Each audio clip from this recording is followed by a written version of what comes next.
quick ad. With Time Twist, you get exciting, bizarre, and significant historical events delivered to your phone every single day. Enjoying this episode? There's so much more in the app. You'll find the link in the show notes. Let's get started. June 21st. You know, just saying the date, it conjures up a feeling, doesn't it? It really does. Especially up here in the Northern Hemisphere. Yeah. It's that peak sunlight, the summer solstice, longest day. Right. The big one. You think of, like, ancient celebrations, the Druids at Stonehenge maybe, marking this celestial high point. Mm-hmm.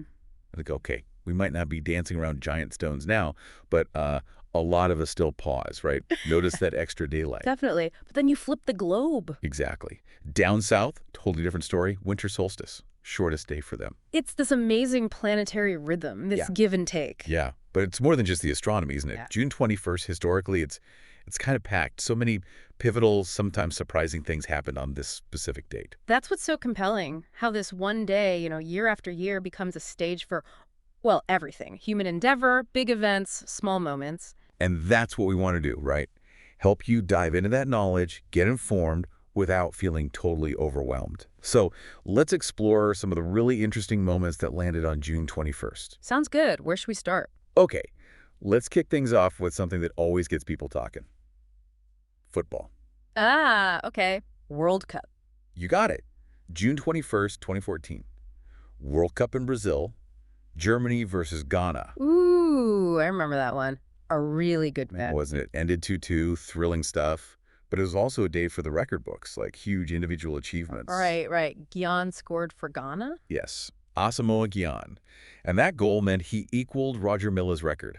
Most World Cup goals by an African player. Which is massive. Yeah. Milla is such a legend, and Gyan matching that huge moment for African football. Totally. Two iconic careers linked right there. Yeah. And then in the same game. Close. Miroslav Klose for Germany. He netted 1-2 and matched Ronaldo, the Brazilian Ronaldo, for the all-time World Cup goal tally. In the same match. That's actually incredible. Two players hitting these monumental milestones on the same day. It really is. Yeah. Think about the narratives there. Milla, the symbol of longevity, Gyan carrying that forward. Mm-hmm. And Klose, just Mr. Consistency, finally drawing level with maybe the most famous striker ever. Yeah. Different paths, same peak. It's more than just stats, It's dedication. Definitely. And stay with African football for a sec. Fast forward to June 21st, 2019. Okay. AFCON. Yeah. The Africa Cup of Nations, hosted in Egypt, it expanded. First time ever. 24 teams. Oh, right. That was a big step up. Made the tournament feel even bigger. Totally. More nations, more players, more fans. Just this massive festival of football for the whole continent. Really showed the growth of the game there. Yeah, it reflected, I think, a lot of development in infrastructure, talent, giving more nations that chance on the big stage. Fostered more rivalries, too, showcased different styles. All right, let's pivot completely. Look Yeah. up to the stars. Space. June 21st, 2004, there was this sleek-looking craft, Space Chabon. Ah, yes. Burt Rutan's project. Exactly. Did something amazing. Became the first privately funded craft to reach space. No NASA, no Roscosmos, just private money and vision. Right. And that was the huge thing. It signaled this shift, didn't it? Suddenly, space wasn't just for governments anymore. Precisely. It wasn't just tech, though the hybrid rocket was cool. It was a paradigm shift. It showed private companies could break those barriers. Commercial space flight, space tourism, that flight really kicked that door open. Made you think differently about the future up there. Okay. From the vastness of space, let's come back down to Earth, to the world of books. Okay. June 21st, 2003. Does that date ring any bells for bookworms listening? 2003. Oh, Harry Potter. Yes. Harry Potter and the Order of the Phoenix, the release day. Oh, wow. The anticipation for that one was intense. The midnight queues outside bookshop. It was madness, a global cultural event, not just a book launch. J.K. Rowling just tapped into something, didn't she? Absolutely. It created the shared experience across ages, across countries. It was more than just reading. It was community. Those midnight releases were like rituals. People felt so connected. Yeah, incredible phenomenon. Okay, let's delve into some significant social progress moments. June 21st has seen some important steps. Like what? Take Scotland, year 2000. On this day, they repealed Section 28. Ah, right. The law that banned the promotion of homosexuality in schools. Exactly. Getting rid of that wasn't just changing a law. It felt like a really powerful statement about acceptance, about being able to just talk openly. It was a huge moment for LGBTQ plus rights there, yeah. It had stifled so much conversation and understanding for years. Removing it symbolized this broader shift towards, inclusivity.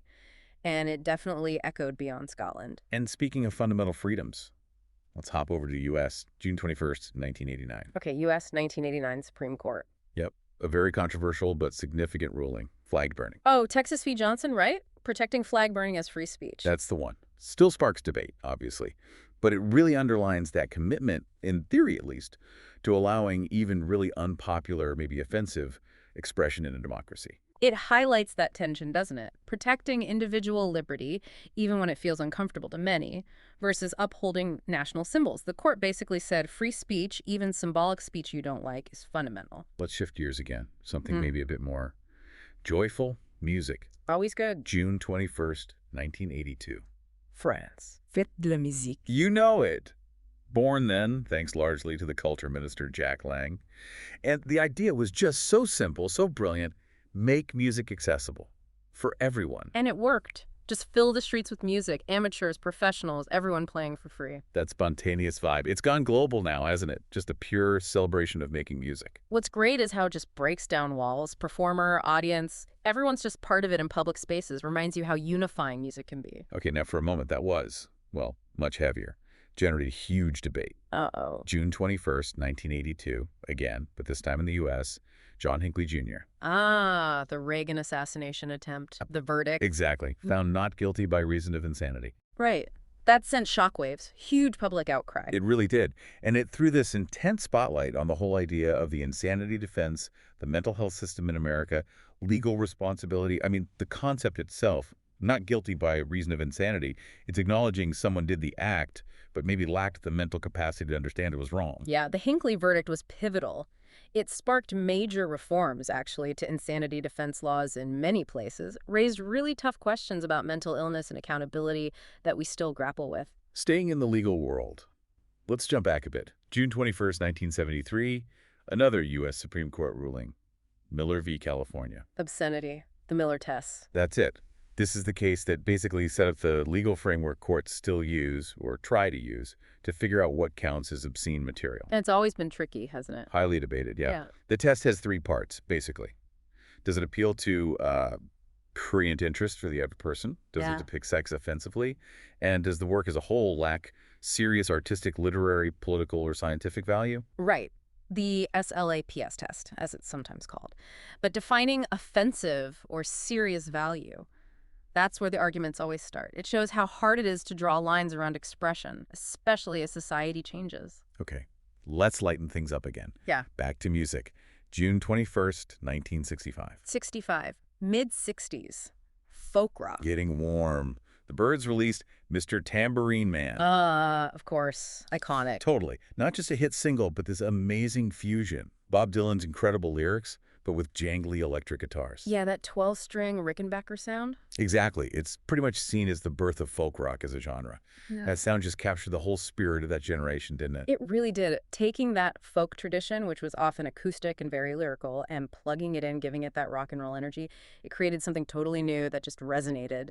Soundtrack for the times. Now, June 21st isn't just about events. It's also the birthday of some pretty remarkable people. Oh, yeah. Like who? Well, Shirin Ebadi, born 1947, Iranian lawyer, human rights activist, Nobel Peace Prize winner for her incredible work. A truly courageous figure. Then there's Ian McEwan, the novelist, born 1948, known for digging deep into human nature, sometimes uncomfortably so. Great writer.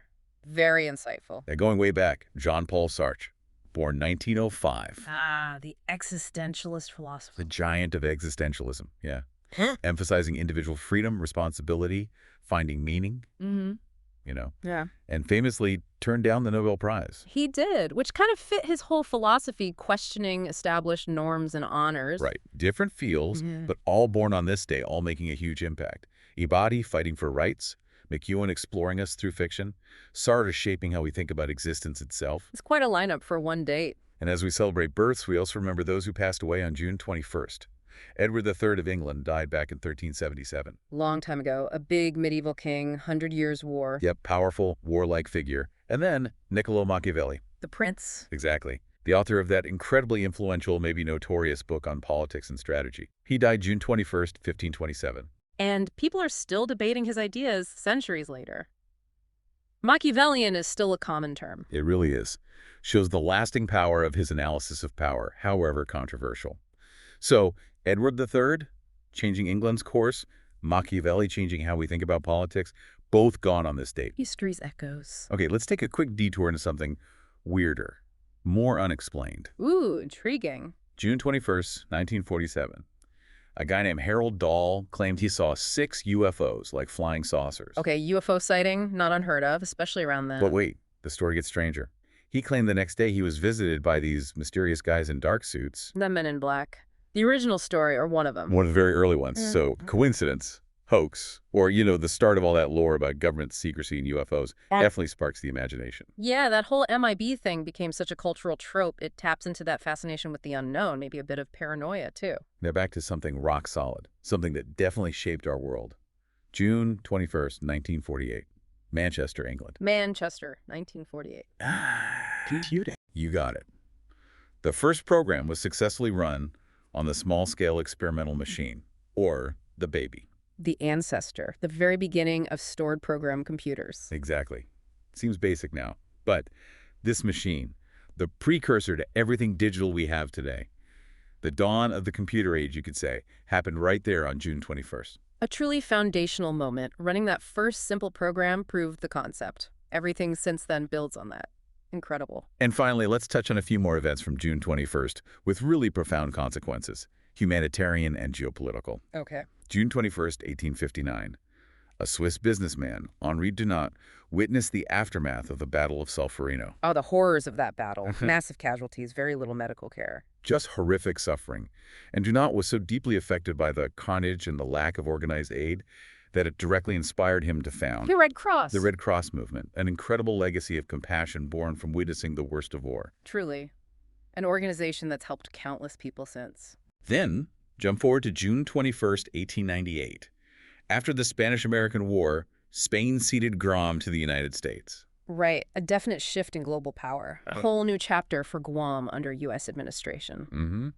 And going even further back, June 21st, 1621, Prague. 1621, the 30 Years' War era. Yes, 27 Czech noblemen were executed in the Old Town Square. A brutal event. Became a real symbol for Czech nationalism, didn't it? A powerful symbol of resistance against the Habsburgs. Absolutely. Remembered for centuries as a defining moment for Czech identity. So from the birth of the Red Cross to shifts in empire to moments fueling national identity, all on June 21st. Exactly. So when you look at it all together, June 21st, it's way more than just the longest day, isn't it? Clearly, it's this incredible tapestry. Sports records, space breakthroughs, book launches, legal battles, music, philosophy. Social change, acts of war, acts of compassion, moments of invention, moments of tragedy. It's all woven into this one date. It really makes you think about how history isn't just some smooth line. It's these bursts of activity, these connections across time, all landing on specific days. Yeah.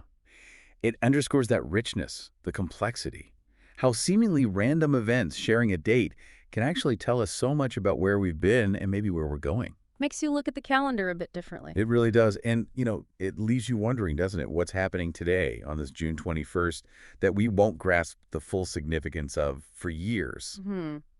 What small things today might be tomorrow's big historical footnotes or even headlines? Exactly. What stories are unfolding right now? It's a fascinating thought to just sort of carry with you.